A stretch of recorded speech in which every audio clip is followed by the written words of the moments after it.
Alors la conditionnalité, c'est le fait de verser des prestations contre une contrepartie. Alors, on dit conditionnalité aussi, c'est-à-dire que généralement en prestation sociale, on parle de conditionnalité en termes d'insertion sociale et professionnelle. C'est-à-dire qu'on demande que les allocataires de la prestation sociale fassent des efforts d'insertion sociale, des activités menant vers une insertion sociale et professionnelle. Donc sur les minima sociaux, par exemple, en Europe, tous les pays ont des minima sociaux et tous les minima sociaux sont conditionnés à des efforts d'insertion sociale et professionnelle.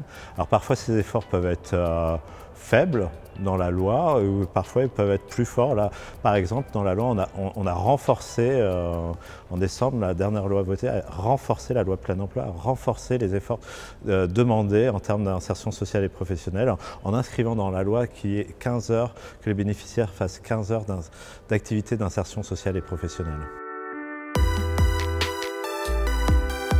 Alors oui, on peut effectivement dire que la conditionnalité contribue au non-recours de façon très directe, parce que lorsque on conditionne, donc on met des critères d'éligibilité en plus. Par exemple, ils disent vous devez faire 15 heures, donc évidemment ça réduit directement l'accès aux droits, donc là au minimum social, au RSA, mais en plus, en fait, la conditionnalité joue sur toutes les causes du non-recours, c'est-à-dire la crainte de la stigmatisation de l'assistance, du paternalisme. Il y a un coût, évidemment. Si vous devez faire 15 heures d'activité, ça peut avoir un coût direct.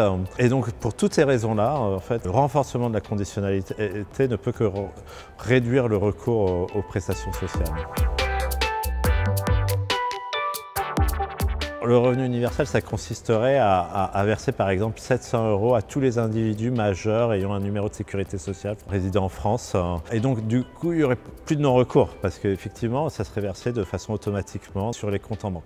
Donc ça a beaucoup d'intérêt, mais il y a aussi des problèmes en fait, parce que finalement, l'idée de la demande de réciprocité, elle est un petit peu inscrite dans la Constitution quand on dit qu'il y a une garantie de moyens convenables d'existence dans la Constitution. Cette garantie, elle s'applique aux personnes privées d'emploi.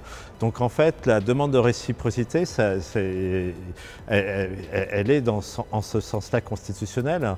Et l'idée, c'est de dire qu'on ne verse la prestation qu'aux personnes qui sont réciproques, en fait, qui s'ils le peuvent, travailleraient, en fait, s'ils le pouvaient, travailleraient. Et elle est versée qu'aux personnes qui sont privées d'emploi.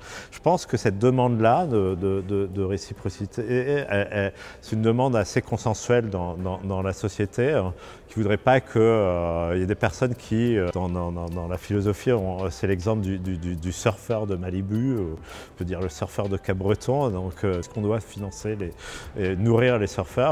Je pense que ça, c'est pas une demande consensuelle. Mais par contre, ce qui avait été mis en place en 89 et voté à l'unanimité par l'Assemblée nationale en décembre 88, c'est une demande de réciprocité, mais relativement faible, ex post, c'est-à-dire qu'on peut évidemment sanctionner les personnes qui manifestement pas ces efforts-là, mais autrement, il y a une confiance qui est quand même donnée à l'allocataire.